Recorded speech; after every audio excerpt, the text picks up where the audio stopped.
Hi everyone, welcome back to the 21 and Sensory podcast with me, Emily. On today's episode, I have the very lovely Zara Beth as my special guest. Zara is an 18-year-old content creator, writer, musician, and disability advocate from the UK. She shares her experiences as a neurodivergent queer adult navigating life with neurological disabilities and chronic illness. Zara dedicates her time to raising awareness for disabilities and mental health, creating a safe space for neurodivergent people, disabled people, and also for the LGBTQ community. Last time I spoke to Zara was on episode 32 of the podcast, which was back in March 2021. She was 15 at the time and had over 378,000 followers on TikTok and had a new YouTube channel. So I just want to update everyone on those stats quickly. Zara now has 2 million followers on TikTok. I can hear her laughing, with over 40 million likes. And on YouTube, which was new for Zara back in 2021, she has over 400,000 subscribers. And over on Instagram, over 60,000 followers. So yeah, I'm super excited to catch up with Zara. And would you like to say hello? Hello, thank you for having me. No worries. It's really interesting to have you back on. And I mean, even just your stats. And I know numbers aren't everything, but oh my god, you have 2 million followers on TikTok. That's 2 million people. It's a scary amount of people. I remember when first kind of talking to you and you were like, oh, thinking about starting like a YouTube channel kind of thing. And like now it's just like a fully fledged like 400k and you've got like your like YouTube plaque thing as well. I saw that. I was my silver play button is displayed on my shelf above. That's like my grand achievement. Yeah, no, I kind of class myself as a YouTuber now, which is weird because it wasn't even a thing like 3 years ago. Yeah. It's yeah, we'll come back to it. This was kind of like a little catch-up episode. And I know in the last episode, which was a very long time ago, we did chat around your kind of Tourette's diagnosis and studying at school. And obviously that kind of featured heavily on your TikTok at the time. But I know that kind of since then, you've come to understand that you have functional neurological disorder, which is FND. And that you are also autistic. So congratulations on Thank you. finding out both of those things about yourself. How are you? How are you dealing with the many things that you are having to kind of deal with on a daily basis? That is a loaded question. Yeah. It's a big one. I'm actually in a really good place at the moment, which is weird to say because technically, like, I'm kind of in a physical health flare up, like just coming out of one. So like my symptoms are still here, but I think the biggest change is mentally. Like since my autism diagnosis, like I'm actually at an alright point because I'm accommodating more and adapting more. Like compared to the point when we filmed the last episode like 3 years ago, I feel like a completely different person. Like I know myself so much better and I can I don't know, I'm just happier, I guess, because I understand why everything is the way it is. So that's a nice update. Yeah. Also, like the fact that you have that clarity and like it's hard getting a diagnosis, but the fact that you're living a more authentic and happier life, that's like really nice to hear. Yeah, it's really weird to say that like I'm actually kind of in a good spot because I feel like I've never been able to say that before, but yeah, no. It's going well, I think. That's good. And I feel like I can really tell through your content as well that like I don't know, you're just being you, you're kind of being authentic and kind of going through this sort of unmasking journey of like finding out like who you are and what you like and what you can wear, and like it's really nice to see that. Yeah, it's such a big journey. It's been like interesting to see you document that as well. Have you had kind of like more of the kind of autistic community like kind of come round to your stuff? I know that you were always kind of talking about sort of neurodivergent. Yeah, definitely. I feel like there's been like a big arc in my content, especially since I left school and like finished college and got my A levels, got out, and now that I'm kind of free from that, I feel like because I'm focusing more on content and I'm creating a lot more about like all the new findings that I have and about like myself and my life and my hobbies rather than just kind of the struggles. Now that I'm creating about that, so many more people are coming to my content and finding my content that are either autistic or ADHD, or they relate to all the things that I like we have common interests. So I think I've definitely now, I like most of my audience, I would say, is probably autistic, from my comments and the DMs that I get. But it's nice. I found it a really like welcoming, like kind of really nice community. Like people are so much nicer. I like it. I think we did kind of cover kind of the sort of trolling and the kind of hate side of thing over on TikTok last time we chatted, but I've also found that with the kind of online autistic community, like people are genuinely nice and not out to get you kind of thing. So Yeah, I'm glad you found that. Even when you don't have a diagnosis yet, like with autism, self-diagnosis is obviously a lot more accepted than it is with other things. So I feel like the autistic community is so nice and accepting and validating, that's the word. It's just really welcoming.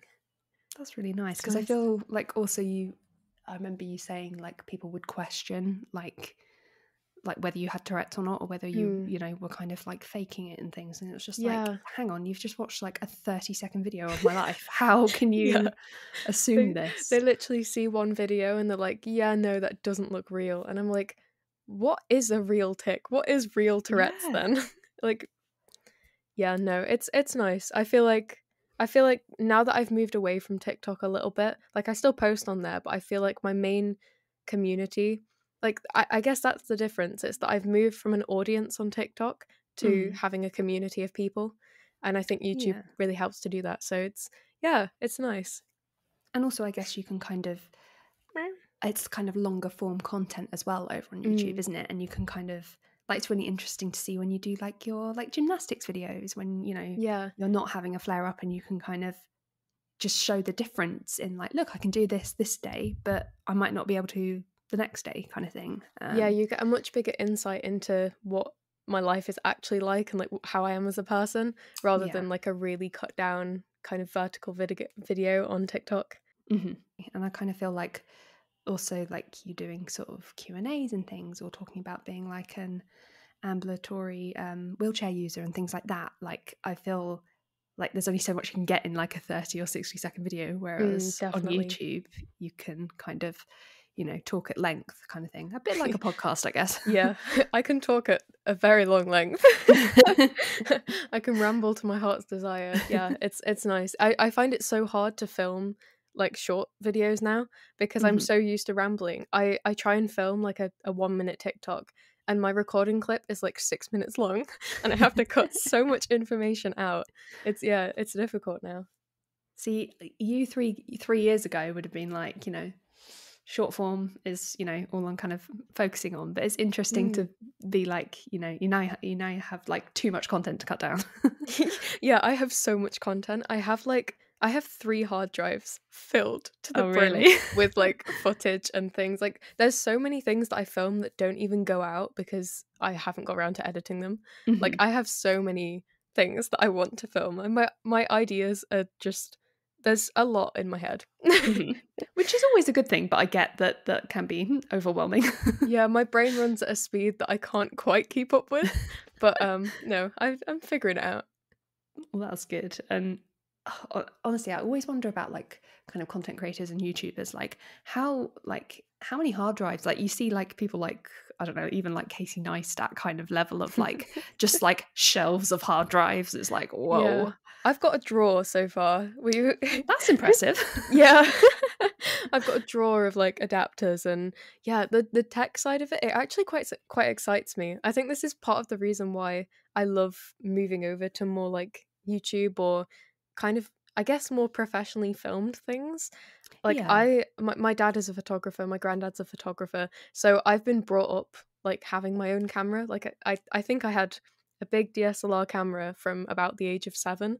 So amazing. That's something that people don't realize about me. I'm not kind of just a random person that picked up a phone and started filming. Like I do actually, I've always had experience with making videos and taking photos. Like I actually love it as a hobby in itself. So it's really fun to be able to kind of do that as my job, because it's like my childhood hobby, I guess, Yeah. made into advocacy. And it kind of is doing something good as well. It's not just, it is fun, but it's not just for fun. It's got a purpose as well, which makes it feel nice. Yeah. And also, like, I've seen that you kind of, I'm going to call it like a photo walk, but you're taking photos when you're out and about, like in terms of it still being a hobby, which I think is really important. Like, you don't want to lose, just enjoying photography and being out and about and being able to capture stuff. So it's nice that you're still kind of, taking photos for you as well as for kind of community. Yeah, it can be really hard when your passion and like your hobby becomes your job, because Mm. as soon as you have to rely on it for things, you can quite easily lose the kind of thrill of it, I guess. Hmm. But yeah, I think I'm finding a good balance, and it also helps that I live at home because of my disabilities, so I don't have to pay rent. Amazing. So I guess like even if this is my full-time job, it's still nice and lighthearted because I don't have to rely on it, I guess. Hmm. Yeah, that's good. And I guess also you can, because you're not paying rent, you can maybe, you know, look into technology more and kind of Yeah. upgrade your setups and things. Yeah, I And reinvest a lot. Anything I kind of earn, I pretty Mhm. much reinvest into like my cameras or a trip I can go and film, or going to meet up with another creator, Mhm. or like my shop, buying things for my shop. Yeah, we have to talk about your shop. It's so cute. I love your earrings. Thank you. Is it how much of your time do you think, like, how do you basically, how are you juggling all these things? Well, Again, big question. this is something that I really do need to plan out, and I'm actually my afternoon in my schedule, I've planned out just time to plan things Amazing. because yeah, I have a lot of different hobbies and a lot of different things, like streams of my creativity, if that makes sense. Mhm. Like I have my content, which I love and is my main kind of job and passion and advocacy, but then I have like writing and my book, which is a massive project that I really need to get going on. It's kind of taken the back burner the last month, but yeah. And then I have my shop, which is very time consuming, to answer that question. It's definitely something that you have to focus on to keep it going. Like Mhm. it has quite a lot of upkeep. Um, so I am actually working on a couple of exciting products at the minute, Ooh. which are a little bit different. I've never done it before, but it's going to be hopefully easier for me because I don't have to fulfill, like, I don't have to pack Yeah. it and ship it, because the main thing for me is shipping. I do not understand like shipping and EU and taxes and stuff like that. Yeah. Like I'm good at the creativity side of it, but the admin and the tax, Yeah. hmm. Yeah. I'm I learning, but yeah, it's difficult. And also with like all the like customs stuff, and I'm just Yeah. like, where do you even begin? It's a great um question. I'd still love to know. Yeah, no, I actually closed my shipping because I'm trying to have a figuring out process of how to do all that. So mhm. I've closed just down to just the UK, but hopefully this new thing that I'm doing, which I'm fingers crossed bringing out in the next month or two, will hopefully make it more easy for me to do alongside other things. Mhm. Because it is hard having so many different streams of things. And then I've got my music as well, which I haven't even touched in months. That's a lie. I recorded a song the other day, but yeah, who knows when that'll go out. Because I saw you had you'd put a song out. Was it last year? Was it she? Is it She's Mine? I I think. Yeah, She's Mine was the year Oh, before. was it the That year was before? 2022. And then I brought one out at the end of college because we had to record an album as part of my A level. Ah, And okay. so I kind of just released that, but I actually got a grade for that. So killing two birds with one stone. Amazing. You're like, oh, I'm going to put this live as well. See, so you have so much going on, and this is your gap year. Am I right in thinking that? Or It started as a gap year, but oh, I'm I just see. calling it gap time. Gap time. I get you. Yeah, I don't have a plan to go to university because honestly, at first, the gap year was like kind of a scary thought because since about the age of 12, 13, the plan was always I'd get my GCSEs, I'd go to college, I'd get my A levels, and then I'd go to uni. Like I wanted to go and study art at York Uni. That was always my plan that I had growing up. Oh, okay. And then, yeah, health kind of not destroyed the plan, but blew that out of the window because I can't really function on my own without like the support of my mum and friends and people around me to help, either physically or mentally. So going to university, I think right now would destroy me. Yeah. So I don't know. It's changed a lot, and I think taking a gap year was kind of time to figure out what I wanted to do and what was important to me, and also how I could accommodate myself to like live happily, I guess, like to live and be healthy. So actually figured it out. The gap year's worked. The gap year's working, and I feel like I've hit a place that I'm finally like kind of functioning, functioning as much as you can be.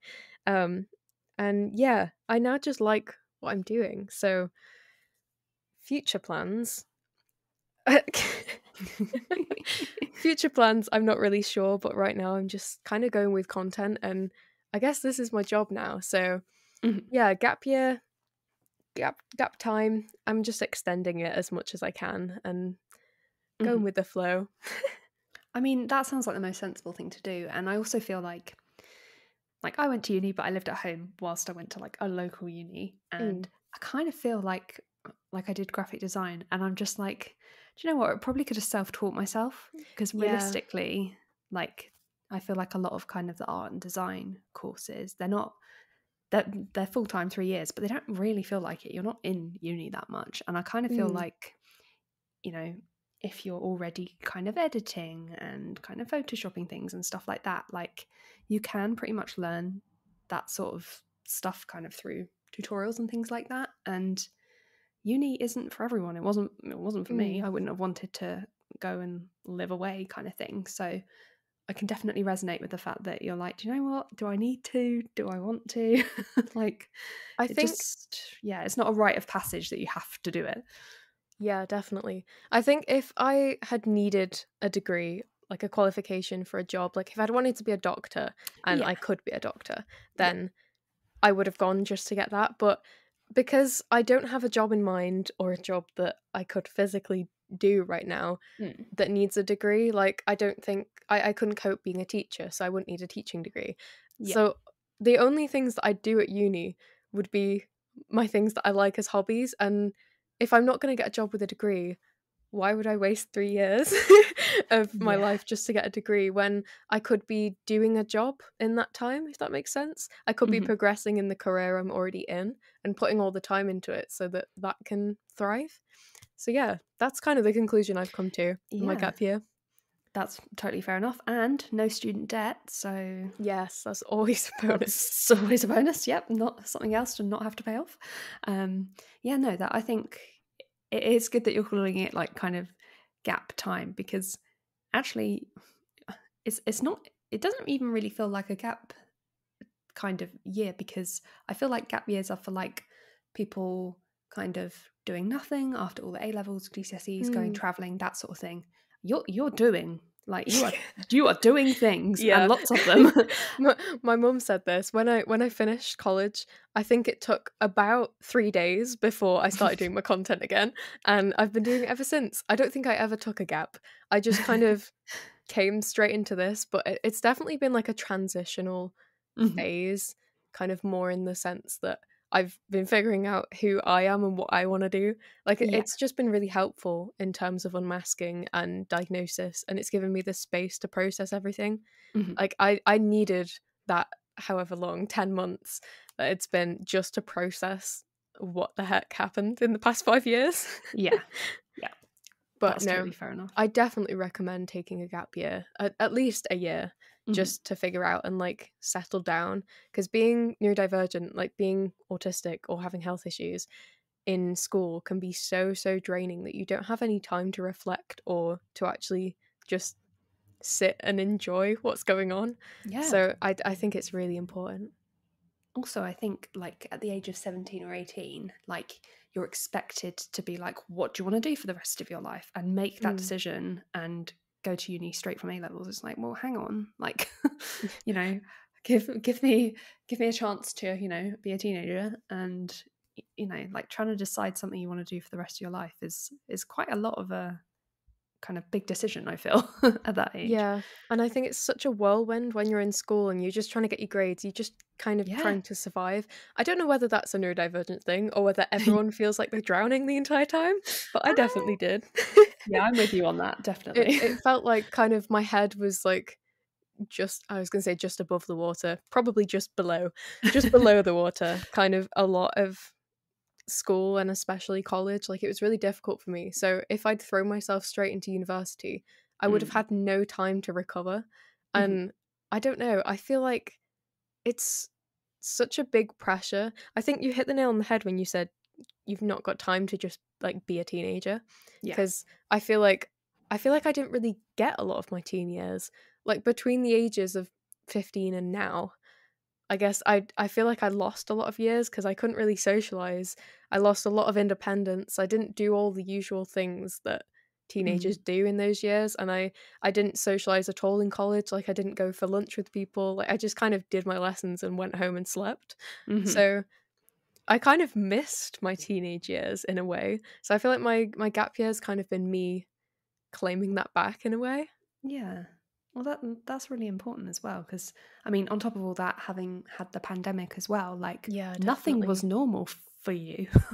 No. Like you weren't. I mean, what is normal? But you know, you weren't experiencing kind of those teenage years as it No. was, let alone with the pandemic on top of it. Yeah, it's been a wild couple of years. Like, I didn't get a prom. I didn't actually do my GCSE exams. They were teacher assessed grades at that point, which really Right. suited me with my health. I way preferred it. But yeah, we didn't get any of those kind of massive like moments of Yeah. teenage years. And because of the pandemic, we didn't really have like parties or going out socializing, and we didn't have any trips at school. And I don't know, it's just really, really different. Yeah. But I actually I don't resent that. I kind of like the way it worked out. Yeah. In hindsight, yeah. Yeah. No, it was confusing and weird and stressful at the time, and I spent a lot of time like I sound like I've got it all figured out now. I definitely don't. And I definitely spent a lot of months and years kind of resenting the fact that I didn't fit in and I wasn't able to do all these things. And it hits quite hard when you can't keep up with the people around you and you feel like you're kind of missing out. Like there's a lot of FOMO going on. Yeah. But it's only recently that I've kind of accepted and come to terms with the fact that maybe I don't want the things that I missed anyway. Like maybe I don't want a normal friendship group that goes out partying. Like I don't think it suits me. So I'm trying to just accept that I actually do like what I have now. And it's okay that I didn't do the normal social things because maybe that wouldn't have been the right thing anyway. And I get that like so much, like you just so desperately want to fit in, but actually when you have the time to process, you think, actually, I don't want to be in those situations. I don't want to do those things. Like, actually, it's not worth fitting in and feeling horrible. Like, yeah, it's better to not fit in, but actually enjoy what you're doing. Yeah, exactly that. And it'd be really interesting to find out more about like your kind of autism diagnosis, as much as you kind of want to say about it, because it sounds like you're very kind of aware of how school affected you as a neurodivergent person. Do you think, basically, how did you come to the realization, and kind of how was your assessment process and stuff like that? It'd be interesting to hear. Well, I did start through the NHS. Okay, so basically It's the a thing. the whole realization came about 3 years ago ish. And I think the moment that I was like, I accepted that, okay, wow, this is a thing. I think I actually might be autistic. I think that was about when I was starting college, and the friends and people around me at the time, a couple of them had mentioned it and been like, "Are you autistic?" And I was like, "It's a great question." And then I started that's when I started seriously researching as if I was like wanting a diagnosis. It kind of went from jokingly like, oh, I kind of relate to this, to, oh my God, this is my life. But yeah, it took a while after that to actually like go to my GP and, you know, bring it up and apply for a diagnosis. And I got on waiting lists, waited for months and months and months. I think it took like 8 or 10 months to get any sort of response. And Okay. we did the developmental assessment, like the initial forms and stuff like that, the intake stuff. And then I got a letter months later down the line saying all the services closed in my area. So there were no adult ADHD or autism services. And I couldn't get help. Oh my But God. they also put in the letter that because I'd applied through that borough, that place of the NHS, I couldn't apply through any other area either. What? But also the services is closed. Oh, So great. So you're on your own. Good luck. yeah, Oh my basically. God. So it was either wait 5 or 6 years for someone to buy the services and revamp them and reopen the services, or go privately. So I went privately because, you know, I'm lucky enough to have savings. So I was able to pay for a private assessment, which actually was really, really lovely and validating and really Oh. quick. I think it only took about 2 months. And most of that was because I was busy, so I couldn't arrange the appointments. But yeah, it was actually a really positive experience, which I think I'm really grateful for, because I think a lot of NHS diagnosis for especially like autistic women can be quite traumatic and quite invalidating because of the stereotypes and stuff. But yeah, the person who did my assessment was a specialist in autism in women and was actually an FND Oh. specialist as well. Oh, amazing. And That's good. yeah, she researched the link between autism and FND in women. So she Wow. explained my entire life in one like 2-hour phone call. It was great. But yeah, no, it was really validating getting my diagnosis.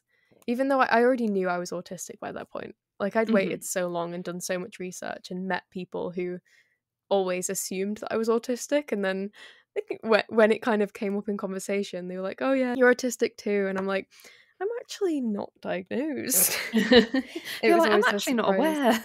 Yeah, But thank yeah, you. yeah. No, everyone said this when I recently kind of started posting about my diagnosis, when I got it and processed it and had taken a few months just to Yeah. format everything into a post and tell people. Everyone, like, so many comments came through saying, we didn't already know this? Like, was this not common knowledge? Amazing. This is new information. Yeah, I think a lot of people just already related so much. Like, a lot of autistic people have like messaged me saying, I've watched you for like 3 years and I always thought you were autistic and had no idea you weren't diagnosed. Which, I mean, I guess is nice. I guess like that's also like not the trouble with being like kind of on the internet, but like people will assume things about you or assume that, you know, they kind of, you know, you know these things about yourself. Yeah. So It probably comes across like, again, like I have everything figured out because everything's really well edited and put into these like I mean, I don't script my videos, but I always have bullet points, so it's like a formatted thing, and everything I yeah. post is filmed and edited and created and then put out. Yeah. So it probably comes across a lot more organized than my life actually is. Like I'm still figuring a lot out, but yeah, no, it's weird going through things like diagnoses when you're kind of in the public eye.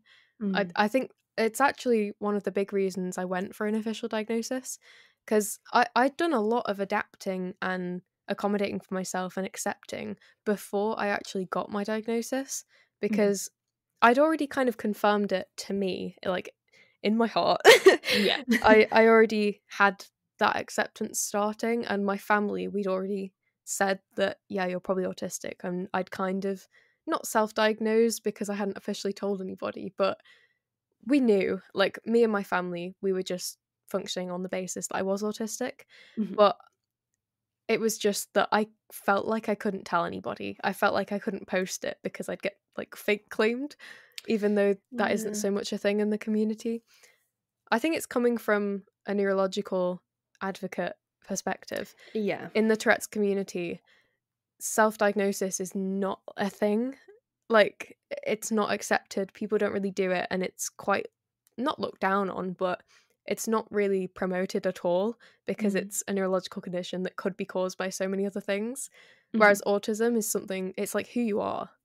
It's not something that you can, do a blood test for and it shows up. Yeah. Yeah. It's really different. Like, your brain better than anyone else. And so, yeah, I already knew that I was autistic, but I definitely wanted the documents so that I could prove to my audience that, like, I Yeah. have, not credentials, but I have proof, I promise. Yeah, you almost want to be like, here is the certificate. Like, actually, why don't they issue certificates anyway? Congratulations. Congratulations on your autism. But yeah, I kind of it's sad that you felt that way, and I know that you were kind of you were doing it for yourself as well as kind of to kind of prove it. But yeah, it's kind of a bit sad that you had to kind of consider that. But I'm glad you took the time to kind of like process it and be like, kind of understand it in yourself before feeling that you needed to, kind of put the post out, because Yeah, it's lovely to see that because we all kind of relate, but you've got to kind of take the time yourself, haven't you? I think I actually started applying for my private diagnosis. I started applying like last autumn, and it only took a couple months. I think I got my diagnosis literally the first couple days of January. It was like, I don't know, the first week of January, and I didn't post till March maybe. Like, I took like a good couple months, and nobody knew what was going on throughout this whole process. Like, nobody online. All my friends knew and stuff, but I think it's important to not share it at first, if that makes sense. Yeah. I think it's important to have that time to process things on your own and figure out what you need without other people's influence, because especially if you're autistic, it's really hard to figure out what is authentically your opinion and your thoughts and Yeah. what you need, because a lot of us are people pleasers. Mm-hmm. And if I'd shared it earlier, I think I would have thought too much about what other people were thinking. Mm-hmm. Yeah, I don't know whether I covered this in the last episode we did, but I think I also went through a similar thing with my Tourette's diagnosis, because I got my diagnosis I don't know whether it was after we went into lockdown or around that time. And so we were taken out of school just after my diagnosis. And actually, it worked perfectly because no one saw me when I was processing. So I didn't have to hide my tics. I didn't have to worry about it. And it gave me like a good couple months of just me being with my family and learning to understand it. And so I kind of did that intentionally for myself with autism. That's good. That's kind of nice that you found that worked before and you thought, you know what, I'm going to take the time again and just kind of, see how I feel. And that's the thing as well. Like, even like, it's so important to tell the kind of, obviously your family would have been aware, but even just like telling your friends is a really big thing, to be like, Yeah. I am this thing. Like, this is me now. Yes, exactly that. And I don't know if you felt this kind of coming out of your sort of diagnosis, but when you know something, when you find this out about yourself, you're like, oh, the world will change. And it doesn't. Yeah. Which is annoying. But I don't know if you kind of felt that at least that clarity and acceptance kind of, you just know a little bit more about yourself, don't you, kind of thing. I think in terms of unmasking, it is definitely a little bit like that, because I was like, oh, I've got my diagnosis now. I can unmask, and it isn't that simple. It's like, well, for me, I spent 18 years being undiagnosed, and so if you've grown up for 18 years learning to mask and learning to hide it and not understanding why anything was the way it was, or why you felt that way, or why I didn't fit in, and all these things, I'd learned to internalize it so much that, like, even though I have my diagnosis now and I have adapted so much and I'm learning to accommodate, it doesn't come naturally. My natural instinct is to close off and hide it and like put on the mask and put on kind of the front of I'm fine, I'm okay. Yeah, it's easier, isn't it? Yeah, it's easier in the short run, but Yeah. I think it is definitely just an ongoing thing. I don't think there is this goal of you are unmasked, because I don't think masking is inherently a thing that should be completely removed. Like, it is a coping mechanism, I guess. Some Mm-hmm. people need to mask in order to be safe in their environment, and it can be kind of useful, I guess, in an awful way, because we live in Yeah. an inaccessible world. Um, but I think it's just important to make sure that even if you are in a situation that you can't get out of, where you are masking, for example, school, and you don't feel safe enough to fully unmask and be your authentic self because you're worried about people bullying you, or all these outside things that are kind of not a threat, but a worry for autistic people. I guess just that there's not an end goal of like that. There isn't. I don't think there's such thing as being fully unmasked. Like, Mm.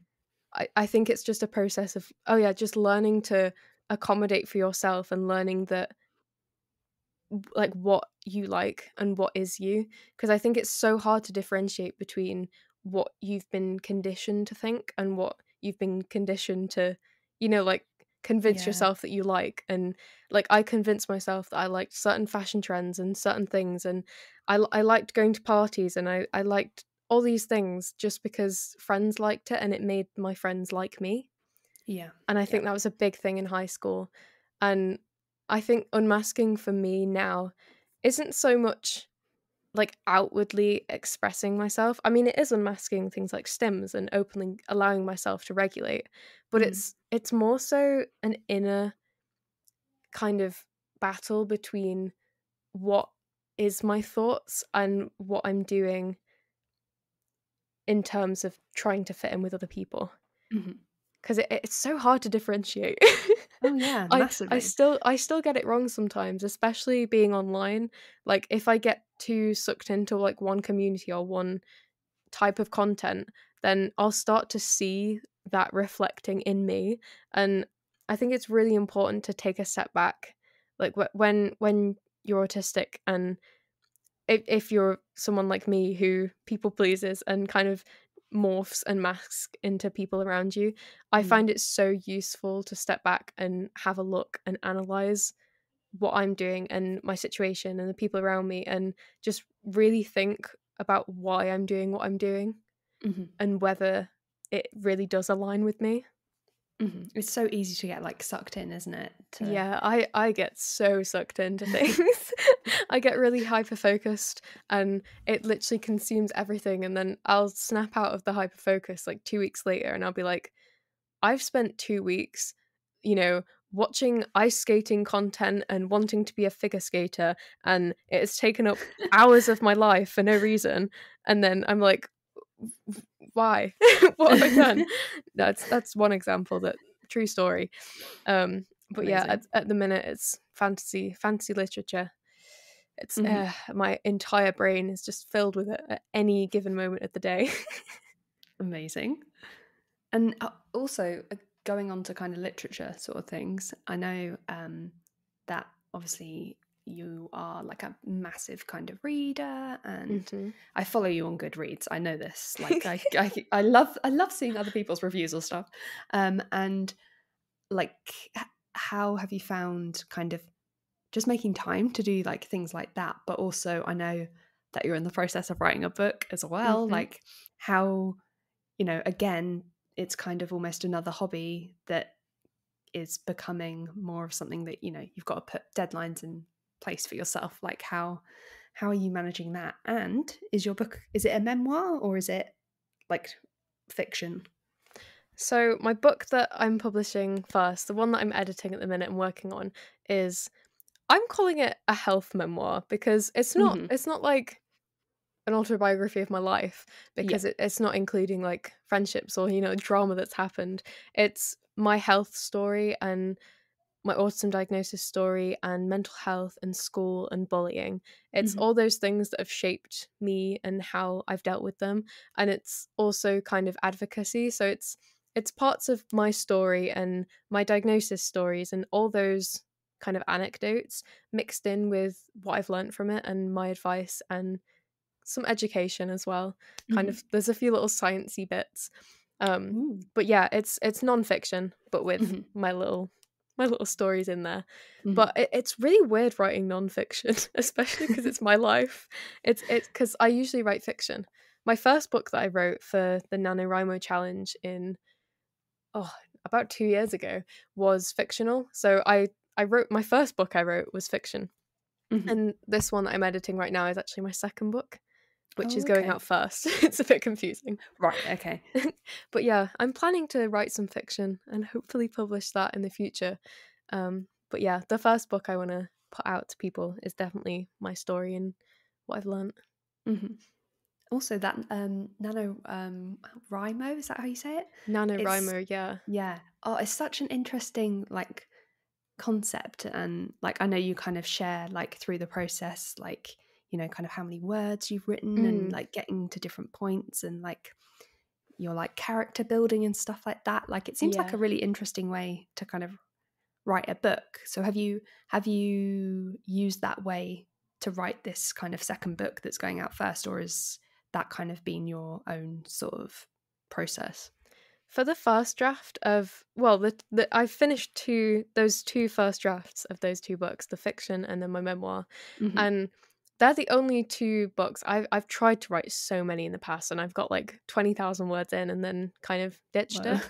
But it's still a lot of words. But before that first NaNoWriMo challenge where I wrote my fictional book, I'd never finished a manuscript. Like I'd never gotten to the end goal and been like, wow, I wrote a book, the whole mm, story. And I think it's having the challenge and the checking in, and like every day you log how many words, and you can even do a timer while you write. So oh, okay. it's like the challenge of doing that, I think, really complements my autistic way of working. Hmm. And it motivates me so much that I just get on a roll and it becomes like a routine. So every Hmm. single day I'd get up, I'd get my MacBook out, I'd turn on my timer and I'd write. And I'd get so much done doing that I'd have a book at the end of the month. And I Wow. don't know. I guess it probably won't work for everybody.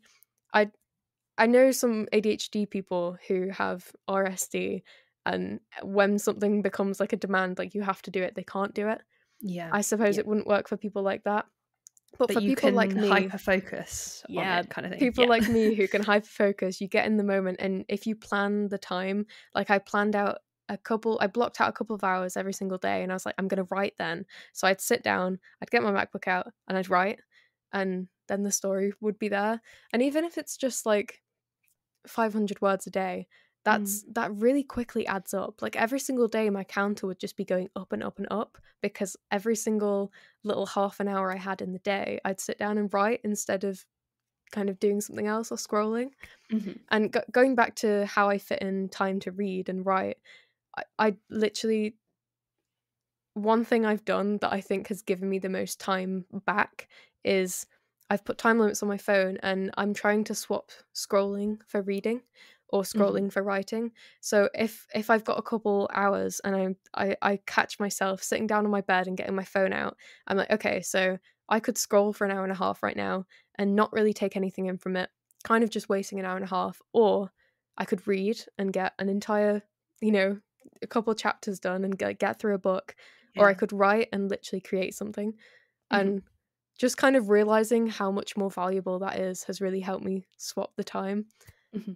But no, I still do scroll. I still scroll, and it's hard to fit in the time, especially with all the other things like content and my shop, and there's a Mm. lot to juggle. But I think if you really want to do something, like if you really want to complete an NaNoWriMo challenge, or you really want a book, you just have to look at your time and your days and make time. And if there is time, you've got to assign it to the thing that you want to do the most. Yeah, and it sounds like you've kind of carved out that time and been like, do you know what? This is actually kind of good for me, and having that routine Yeah. is really important. And yeah, just, the fact that you can kind of time it and track it, like I can totally see how that would fulfill an Yeah. autistic mind. Like I It could makes see me the feel like, progress. yeah, I can literally see how much I've done every single day in the word count. And so I Mhm. can see me getting closer to my goal. Like, it's so visually motivating. I love it. That's really nice though. It's good to kind of not like gamify it, but at least kind of Yeah. it has a visual element. Give yourself a challenge to like excite you into doing it. It kind of it helps motivate, because it is hard. I'm finding it very hard editing. I have to admit, with the motivation to do it, and also the balancing having it as a hobby and it kind of turning into advocacy and a slight like part of my job with this memoir book. It is quite difficult because I'm missing writing fiction. I miss writing fiction and stories and being creative, because right now I'm editing my manuscript. I'm like a third of the way through, and I'm just doing grammatical errors and changing it and putting bits in, and like the boring bit. Yeah, And not the main bit. yeah, and my word count isn't going up. It's staying the same, like minus maybe with like 100 words. But yeah, it's staying the same. It's just perfecting it. And as a perfectionist, this is a difficult part of the process. Yeah, but I can't wait to start writing fiction again, because I love being creative. I think writing fiction and a story and having it all planned out in my head, like I'm such a visual creative person. Like my head, there are so many worlds and characters and entire universes there that I cannot wait to just get out into words. I want to write now. Yeah, and I want you to share this writing, because like just saying about those inner worlds and stuff, it's like it would give us a glimpse into that kind of thing to read that, and Yeah, I think that'd be really interesting. I can't wait for people to actually be able to read. Like they'll have my world that I created in their Yeah, head because they'll read it. That is such a crazy concept. yeah, and they'll have the kind of I guess like the characters will be people might picture them differently and That'd be like get so their own. interesting. Yeah, like how kind of fascinating is that? And yeah, and I guess I can understand why, after kind of writing about yourself and your life, that it might just be nice to just get lost in a bit of fiction writing again. Yeah, Like, I had a little hyperfixation couple hours the other day. Sometimes I just get like a spur of creativity, and I will sit down, open Pinterest and open Notion, all my notes things, and I will literally sit there for 3 hours straight, like not move at all, which is very difficult for me to do. And I sat and planned out an entire book. And I had like Pinterest boards with loads of different folders and people, and I assigned actors to the characters, and oh like my god, I love yeah, it. I know it's very very detailed, but it's just so fun being creative, because I don't know, writing has saved me in a lot of times. I feel like it's Mhm, because when I'm going through difficult things, I write about it, and mhm, when I don't want to write about my life or I don't want to deal with my life, I go into, a fictional world, either with reading or writing. It's mhm. definitely probably a form of escapism in a way, Yeah, but I think it's a good one. it's kind of a coping mechanism as well, isn't it? Yeah, I Like, think so. it's good to get things out, but also, even just to get ideas out is a good thing, like to come back to. Um, I think I've definitely I don't know whether this is like a linked or like proven thing, but since all my kind of autism realizations and unmasking and like accepting myself more and allowing myself to express things and let out my stims and kind of just feel things to the full extent that my brain does, mm, through that whole process, I've become so much more creative again. It's like I feel like I was kind of dimmed for quite a few years because I was kind of dulling all these, like I didn't feel happiness as much as I normally do. Like I feel emotions so vividly and mm, expressively, and I kind of, because I was masking and changing myself so much, I feel like I didn't feel that for a while and I didn't realize. And now that I've started unmasking, like I'm so much giddier and like I get so much more excitement and feel so much about things that I feel like I've become more creative in a way. mhm. Like That's lovely. I found my love for art again and writing, and even my content. I feel like I don't know whether it's gotten like better, but like my editing's gotten better because I find the joy in it again. It really sounds like you're kind of embracing the autistic kind of joy and Yeah, it's changed my just life. yeah, that's Yeah, no, lovely. I feel a lot more confident in it. I think that's made a big difference.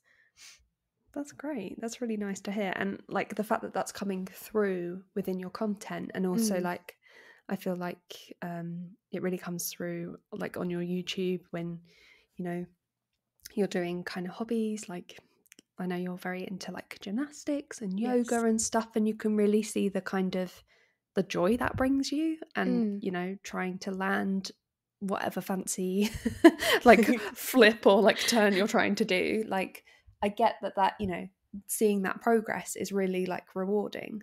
um Mm. but yeah, I get that obviously you're having to manage that in between kind of flare ups and how you're feeling, but But I think letting yourself kind of indulge and express mm, everything that you need to when you are enjoying things like that, it makes it easier when I do flare up, mhm. because I know that I've kind of enjoyed the most I can get out of it when I can do things. Yeah. Like enjoying yoga and gymnastics and writing, like when I'm well enough to do things, I do all the things I can and I allow myself to do that like without judgment Mhm. as much as I can. Yeah. um, but doing that kind of, I don't know, I guess it makes me, it allows me to accept the other things. Like Mhm. it puts me in a better headspace so that when things do go wrong, or when I am in a flare up or I'm not doing so well, I feel like my baseline is probably a little bit higher mentally. And Mhm. so I can cope better. I feel like I can cope better with things now that mentally I'm accommodating and I don't have toxic people around me. I'm not in a friendship group that I have to mask with. I'm not in a friendship group at all, which I think makes a big difference. Mhm. And I'm not overwhelmed with school. Like I'm managing my own time and my own symptoms Mhm. so that mentally I'm better. So like I mean my seizures and stuff are still kind of quite bad at the minute, but it doesn't feel like it affects me mentally as much as it used to. I guess if you like also if you're day to day, you're managing it, you're in control of it. Whereas Mm, at school, college, like you yeah. just it doesn't kind of work to you. Like you're saying, you're having to kind of go home to like have a nap and just to be Mm. yourself kind of thing. Every Like single day is so draining when you're in an environment that doesn't accommodate for you. Like school for me was so difficult that I feel like every single day it was just taking so much out of me that there was nothing left for like me to enjoy.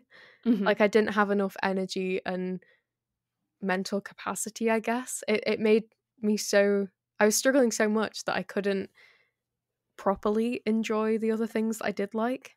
mhm, But yeah, I think it's important to recognize that. And I mean, not everyone can just, finish school and leave and not do anything. But if you can, picking or aligning yourself with like a job or a path, like if uni's not for you, then there are mhm. other options, and kind of realizing that and trying to tailor whatever experience you are having to the way your brain works definitely just makes it easier to cope with. Yeah, definitely. And like you say, like don't feel you have to do what everyone else is doing. You Yeah. don't have to go to uni. You don't have to, you know, if it's not for you, it's okay. And I know it's really hard because, people will ask you, be like, oh, you're not going to uni. It's like, no, I'm not. I'm, doing things my own way. And Yeah, that's, just own it. yeah, try as much as you can, own it. Like, it's scary when people are like, oh, so you're not Mm, doing this then? Or because don't worry, people will but you'll get older, people will be like, when are you having kids? Or like people will be like, when are you doing this? yeah, And there's always you just, expectations, but yeah, you at don't every have to age. meet them. Yeah, exactly. You I'm don't like, owe no, anybody anything. yes, yes, that. That. I feel like that's a really good thing to highlight. Like, just feeling like you constantly. It's like people pleasing, isn't it? Exactly what you're Yeah. saying. Like, Success is different for everybody as well. Like, mm, success doesn't always come from a career or going to uni. It's not always academic. Success can be successful in so many different ways. And even if your family or your friends see you succeeding in a different way, like maybe they expect you to go to uni and be a doctor, and that is success in their eyes, Mm. that isn't how you succeed in life. That isn't the only thing that is fulfilling. Like, so many other things might be more fulfilling for you, and that is Mm. okay. And Yeah. you aren't existing. You don't exist just to fulfill other people's expectations of you. And it is okay if yours don't align with the people around you, because there Mhm. are people who will have similar expectations. And finding those people, like I've done with kind of inciting myself into the neurodivergent and autistic community, you find people that have the same kind of, I guess, realizations of you as you, and it's really Yeah. validating. But yeah, you're never alone with doing that, even if it feels like it with the people around you.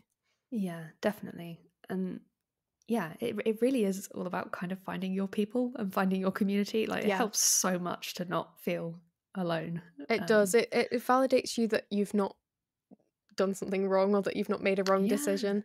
Because I think that is something that I definitely felt with like my gap year and my exams and things like that. Like, I almost dropped out of college because I couldn't cope and my health was so bad. And I'm really glad I didn't, but I'm so glad I took a gap year, because I Mhm. definitely needed it. But I at first I felt so bad for doing it. Like, I don't think I've ever shared this, but I went through such a period of feeling guilty for taking a gap year, because I felt like I was giving up on my dreams. I felt like I was giving up on this whole idea of what my life would look like. And I hadn't given it up, but I wasn't Mm. allowed to drive, and I couldn't move out.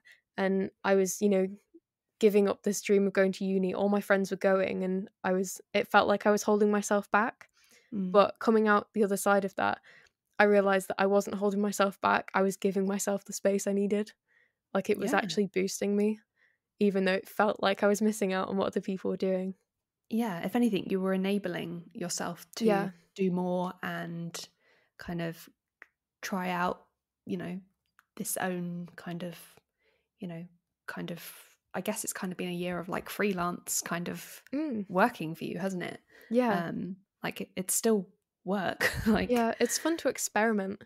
mm, yeah, at least like you've given yourself that time. I get like seeing everyone going off to uni must have been really kind of rubbish, because it's Yeah. almost like they're off to go become adults, but it's like, hang Mm. on, you're still Yeah. going to become an adult no All my matter. friends moved out pretty much, apart from two people that I knew stayed Mhm. here. Everyone else moved away. So there's like It's nobody hard. in my town that I really know anymore. I have Yeah. like literally two people from my school are still here that I know and I talk to, but even they are like working, so they have jobs that they go to every single day. Mhm. And I kind of just I always do feel slightly like I'm behind. I Mm. still feel like a child when everyone else seems so mature, and they seem like they're succeeding so much and they're so independent. But I think just taking a step back and realizing that actually I'm writing a book. I've got my content, I've got friends, I'm doing trips, I'm Yes. going on this. I've managed to like travel to London and things like that. Like, I'm progressing in so many different ways. And even Mhm. though that doesn't look like, the societal norm of going to uni and that type of independence, or, independence of moving out, Mhm. I've found independence and progress in so many ways. But because it looks different to other people, it's sometimes hard to recognize that and fully Yeah. appreciate yourself. It's really hard, isn't it? Because it works for you. Mm. It just looks different. You're right. It looks different. But why should that be such a big thing I to feel other like people? it feels like we have to prove it to other people. It Mm. feels like we have to prove to other people that it's okay for us to do this. Like, you Yeah. have to prove your worth in other ways, but you don't have to prove yourself to anybody. You No. can just take a break and do nothing. You don't Mhm. have to do anything, I guess. I mean, like, obviously, if you need to pay your rent, you need to get a job and those sorts of things, but you don't have to live up to other people's expectations, because Mhm. the only person you need to like worry about when it comes to expectations is yourself. And if you're not doing what makes you happy and fulfilled, and you aren't enjoying it, then you know, that's the only thing you really have to worry about when it comes to finding what you like. Hmm.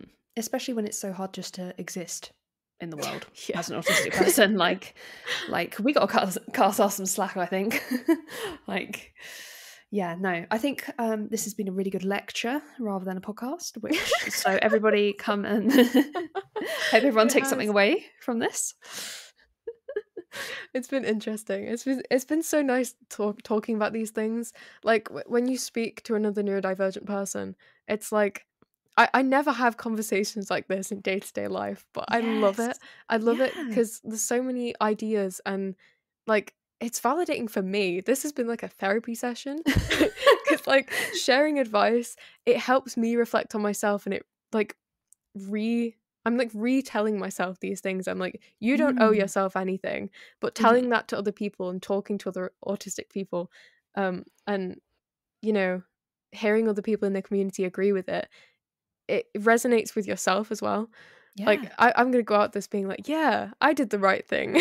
My gap year has been a success. I think Yeah. we all need to remind ourselves of that. Yeah, and it's helpful to just bounce it off someone else who, just other neurodivergent people are so like helpful in kind of helping you realize stuff like, no, you know, do that thing or get that thing or, do what's right for you. But sometimes you need to hear it from kind of like-minded people, and I do think it does really help to find that little sense of community, doesn't it? I love that. I feel like we should because this is how I always kind of end podcasts, but I can't believe we've been talking for over an hour.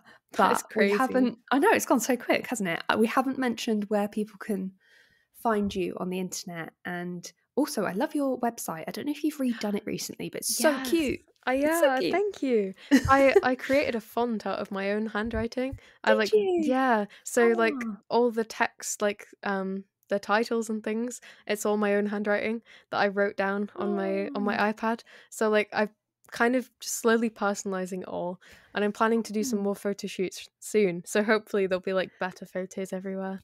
But Oh, you're gonna have a whole brand. Check this out. I love yeah, it. I'm rebranding my Discord server as well. Speaking about online places to find me, I do have a Yes. Discord server, which is like a safe space community, talking about community and finding people like you. Yeah, it's really lovely. Because we have like different channels for loads of different hobbies and check-ins, and we have advice. Well, I can't give professional advice, but you can talk to other people and do like FAQs with people with Tourette's, and we have an FND channel, we have neurodivergent channels. Like there's just Oh, spaces for everybody in there, and it's really nice to meet other people. oh, amazing. And where can people find you elsewhere, kind of social media wise? I'll put links in the show notes as well, because I know you're on all the socials. Yeah, I'm spread so thinly over them all. Yeah, no, my main place is YouTube. My YouTube channel is just my name, Zara Beth, and then Instagram at zara.bethx. It's a complicated username. And then TikTok CZ25. That's where everything originated from. That's where it all started. I know. It recently came up in my memories on my Google Photos, a screenshot of my first ever video going viral. Oh, And yeah, a couple of weeks ago it came up and I was like, oh my god, today, like 4 years ago, was the day that started this whole thing, started my career. It's crazy looking back. that's amazing. I was looking like just to see what your followers like were today, so I had like most up to date, and I realized that COVID test video that you did. Oh Yeah. my god, 100 million views on I your know. TikTok. It's so What the hell? scary. That is like an insane amount of people. Yeah, How many people are like in the UK? Is it more I don't than even the know. population of the UK? Do you think? Actually, right, I'm googling it. UK population. Let's Like see. 60 million people? Population. Yeah, Oh my god. 66.97. Yeah, It's that's a very third specific. more. Wait. That Can't do is maths. terrifying. Yeah. Yeah, no, it's so many people. And that's just on that platform as well. Like, it Yeah. recently has gone viral again because pages have started sharing it. It's like recircling background at the minute Oh, on really? Instagram. Yeah, it's really So weird. odd how stuff does that. Yeah, so it's recently got an influx of people from that. But yeah, I look again so different from back then, and my tics are different as well. I think it's interesting looking back and seeing which tics I still have and which ones I don't. Because It must be really interesting to just kind of see how that's kind of evolved in itself. Yeah. yeah, I mean tics change so often. It's Mhm. crazy, but yeah, no, life looks so different. But in a good way. Yeah, in a good way. I like where I am. I mean, I That's think I've definitely got a much more positive mindset. I think that is the main difference. Like, not, I mean, a lot has changed, but in terms of health, like, it's not changed that much. I still have Mhm. Tourette's. I still tic a lot. I still have FND. I still have my seizures. Like, I still have everything going on, but my perspective and my mindset and the way I cope about things and how much I accommodate for myself, that is where things has changed, and it makes such a difference. Yeah, I think you can tell just by the way that you're, talking about your life and all your hobbies and all the creative things you do. Mm, Like, it sounds like you genuinely love what you do, and I I think do. it's really hard to find that sort of thing. Especially to do with kind of work, but also, Yeah. Just outside work as well. looking at the things that I do actually like and just appreciating those. Like, I just focus so much on what I can do because there are so many things I can't do. But if I Yeah, focus on that and I focus on the fact that I can't drive and I can't do this and I can't do that and I can't work and all these things, I don't worry about it. That's not my life. So I try not to think about it because it's so easy when you're chronically ill to kind of want a normal life or to want the things that you can't do. yeah. But yeah, it's really important kind of mindset switch to focus on, okay, what can I do with this? Like, this Mhm. is the card I've been dealt, so I'll make the most of it. But Oh, that's so, that's a very kind of not grown up outlook, but that's a very kind of, I don't know, noble mature. way of looking at it. Yeah, mature. That's the word. Very mature way of looking at it for someone who's only 18 to be like, do you know what? This is what I've been dealt. I'm going to make the best of it. Like, I'm the that's pretty classic big. old soul stereotype of Oh, I love autistic that child. though. That's nice. It's nice. Like, I feel like you speak really well about, just coming to terms with all these things, but still, Thank you. trying to be just your genuine, nice self. Just be nice, people. So, yeah, thank you so much, Sarah, for being a guest on my podcast again. You're welcome. Yeah, I'll put all the links that Zara mentioned in the show notes, and maybe we'll have to do another catch up in a few years' time again. Maybe that's what my podcast will become. Is just like, how are you doing now? Yeah, we'll just circle back every few years and be like, how's life? Every 3 years, you're just going to get an email from me like, "Hello, it's me again. Have you got an hour to spend with me?" Oh, I love it. I'm always happy to come back. Thank you.